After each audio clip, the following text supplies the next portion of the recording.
Last time out on Rise of Glory, we took on Oxford United and beat them by a goal to nil. It gave us a 5-point lead at the top of the table. Since we last met, a lot has happened, so let's go over everything. The first game we had was a 5-2 victory over Shrewsbury. We were 4-up at half-time and lost the second half by 2-1. We then went to Portsmouth and lost by a goal to nil, and I feel like Portsmouth are my bogey team at this point. We always seem to lose against them. The next game we had was against Colchester in the second round of the EFL Trophy. We beat them by 2-0. Bloxham got 2 goals. We then took on Lincoln City in the FA Cup second round and beat them by a goal to nil. Mothersill with the winner. We then went to Cheltenham Town and only drew 1-0 despite the fact we were in front. They had just 2 shots on target and got a point. We then went to Charlton and rescued a point this time. We really should have done better since they had just the 1 shot on target. We then hosted Portsmouth and drew 1-0 again. This time we gave up an equaliser and they had just 2 shots on target.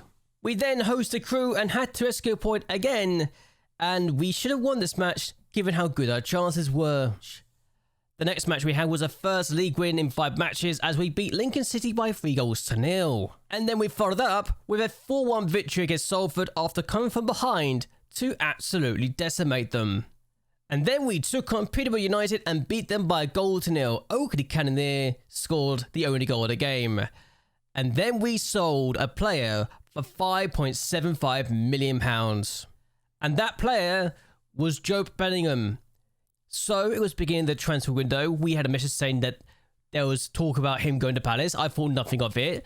Then they made an inquiry, which was the high value of 1.9 million. I thought to myself, okay, I'll try and get double that value, then get installments of 1.9 million over 3 years, and then put a clause where we'll get 50% of the next sale of Bellingham. And then they accepted, and I couldn't quite believe my eyes. To get that kind of deal for this guy, who's only worth between 6 to 7.4 million pounds, it felt like I ripped them off. And then they offered to loan him back to me. I said yes, because why wouldn't I? And now we're here. It's our biggest ever sale. It completely eclipses the previous record sale of 950,000. And yeah, what a sale. What a big deal. And we're no longer paying his wages. It just means that we've got another player on loan now. That's not ideal when you think about it. And in the first game we had since that sale, we got knocked out of the EFL Trophy in the third round after losing 5-4 on penalties. Bellingham missed his penalty, and we should have won this match, quite frankly. I don't know why we didn't win this match, because we were by far and away the better team. Even if we didn't have any clear-cut chances. I'm ignoring that, because I think we should win this game regardless, but that's just me. Okay? I think we should be winning this game regardless. That being said though, league-wise, we're still in first place. We're actually only 4 points clear of Oxford United, but we have a game in hand. Plymouth have closed the gap to us because we had that 5-game run without a win in the league, and they didn't slip up like Oxford did. So Oxford and ourselves decided to slip up for some bizarre reason. No idea why. But Oxford have played 2 more games than Plymouth. We played a game more than Plymouth, but we got a game in hand on Oxford. So even if Plymouth were to win their 2 games in hand, they'll have just 58 points, so we'll be fine. I should also talk about some stuff that happened behind the scenes, because I was linked with 2 jobs since we last met, and I kind of called the interest on both of them.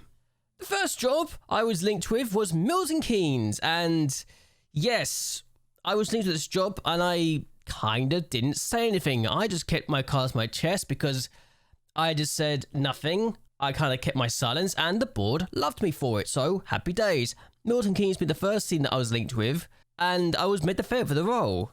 I was also made favourite for the Ipswich role, which, again, a bit of a shock.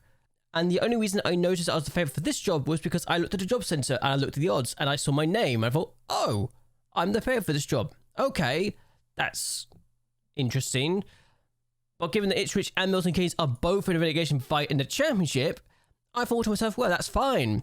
Nothing's going to come from this.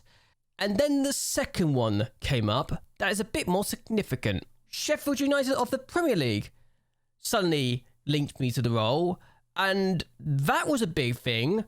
But again, I said nothing. I didn't want to say anything right now because, quite frankly, if I'm going to leave, I'll leave at the end of the season when I'm not looking for the League and Cup double.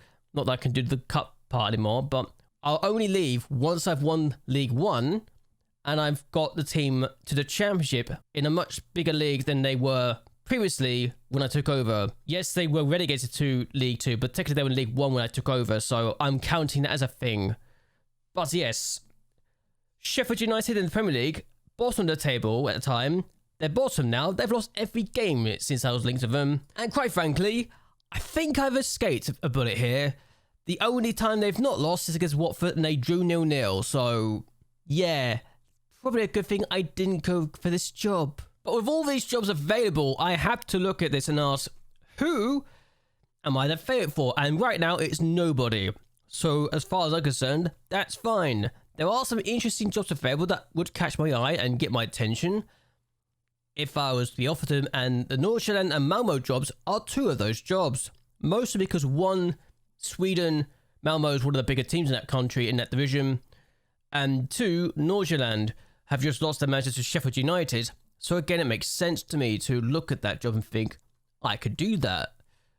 There's been some other jobs around, like Slavia Prague for example, that was around because they lost their manager to Leicester.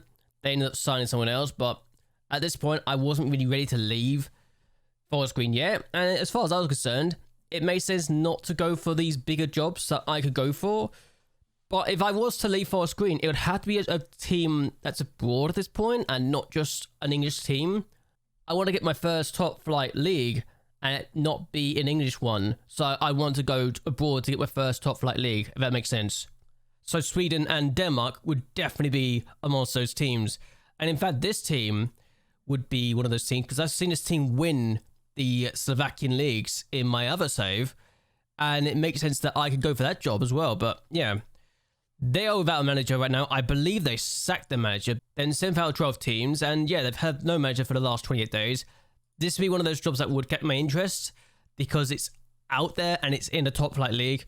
Whether or not I'd actually want to go there, I don't know. But either way, it's one of those things. That being said, we're taking on Burnley today in the FA Cup. And being in the third round of the FA Cup is great for us. And my former player is actually doing quite well at Wigan, actually. So I want to talk about this briefly as well because I keep wanting to bring this up. But Jamie Patterson, who I pretty much forced out of Forest Green, is doing quite well at his time at Wigan at the moment. Having won 9 of his first 60 matches, shows you that Wigan were definitely underperforming before he arrived. So fair play to the guy. I mean, they are expected to be in 10th place, so that kind of says it all. But again, it's one thing seeing a prediction, it's another thing getting the team up to that prediction.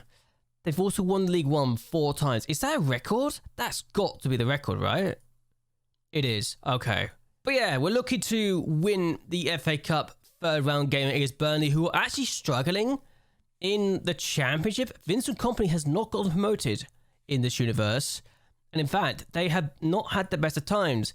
They finished in 4th, then they finished in 8th, and then in 8th.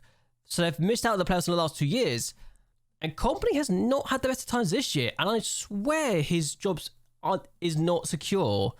I could be wrong to say that, but it just feels like a job that would not be secure if I was the Burnley board. But clearly they love him. So there you go. But either way, 16th place Burnley. I think we can beat them, potentially.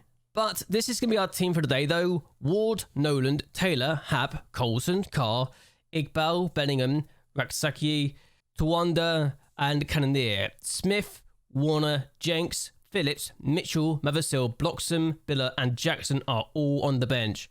Let's see what we can do, and let's make sure we win this game, shall we? Okay, so we've got a corner, and this is interesting times for us. But Carter take it. I've left Clayton Clarkson out. I've just realised I should have kept him in, but a corner, and Max Taylor scores. Okay, 5 minutes in, we lead against Burnley, and this is one of those teams that could give us a sign what we could do next year, personally. And that is exciting, especially when we realise that Burnley are a good Championship team normally, just not doing well against us right now, and not doing well in the Championship.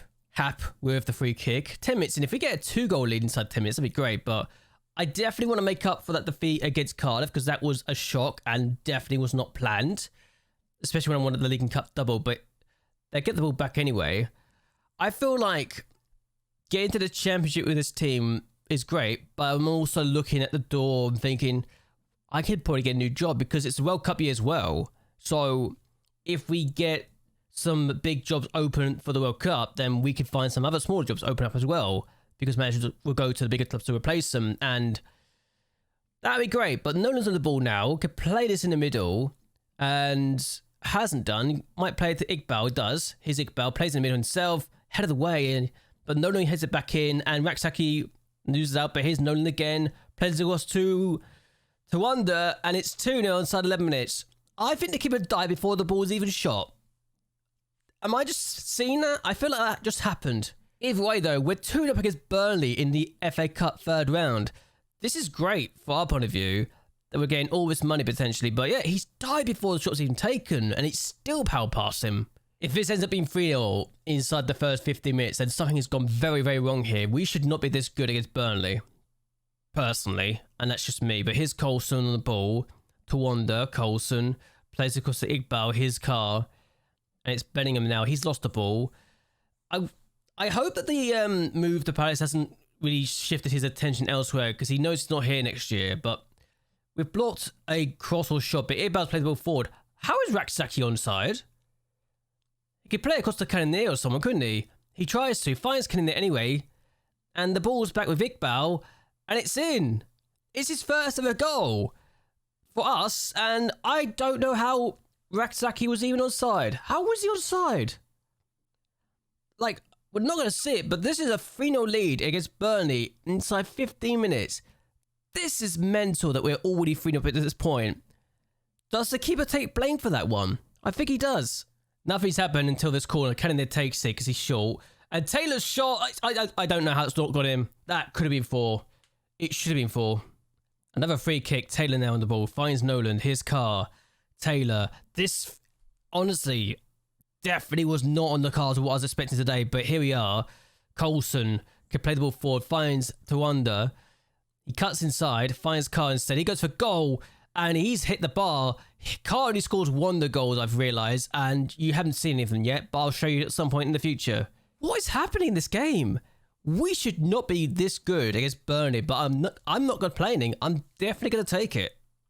Okay, so Ward's going to take a goal kick, and Taylor on the ball. I'm just still trying to get my head around the fact that we're 3-0 against Burnley in the FA Cup, with a team that's in the lower tier than they are, but here we are, Bellingham on the ball now. Again, he's lost the ball. I feel like Bellingham's been the one that's triggers the press, but he gets the ball back himself. To Wanda, finds Kanane. Kanane. Can he score to make it 4? No, he skies it instead. Okay.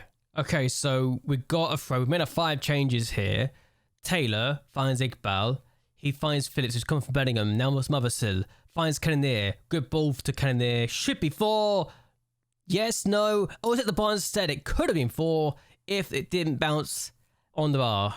And now, Coveney tries to find Teller, and Hap gets there instead. But we're going to really just crowd him out, and it says a lot how well we can do that. But here's Mothersill. He's on the ball. He can play a ball forward, but he's just running the trouble instead. And Cullum finds Harris. And you'd think Burnley would be doing better than Teller. Looks offside. He's scored. But is he offside? He is. Okay. Was that really his first goal, potentially, as well? That's bad for his point of view. He looked offside. And he was clearly off. Okay. Even I can see that. Fair play. Cannon there with a free kick. And he's trying to find Taylor. It didn't work. Here is Jenks, though. Finds Iqbal. Goes for goal. No. Plays it across. Tries to find Cannon there. Does anyway. Despite the header. To try and stop it. But Phillips finds Iqbal. Iqbal's hit the bar. And it could have been 4. And the FA Cup runs continues. So we're in the 4th round of the FA Cup. So really happy days for us. And yeah. They were shocked. That was a superb performance from our point of view. And I just can't believe we've literally smashed them by 3-0. But there you go. In the league, nothing really of note happened outside of Lincoln winning. But even then, it's not going to affect us that much since we're 19 points clear of them. The only thing that would be significant to me is if Plymouth were to play. And they don't play until Tuesday when we play Notts County as well. So nothing of note's going to happen then. Okay. But yeah, a shock win. A happy win. Okay, so company's job security is actually insecure now, so that says a lot. I was wondering how long it would take for that to happen, but there you go. Either way though, I am going to end this here. I hope you guys have enjoyed yourselves. I hope you guys would like and share this video, and that you also subscribe to the channel. It really does help me a lot. Where do you think we'll finish in the league this year? And what country should I be aiming for my next job? I want to hear thoughts and opinions on that down below. But anyway, until next time, goodbye and well, good night.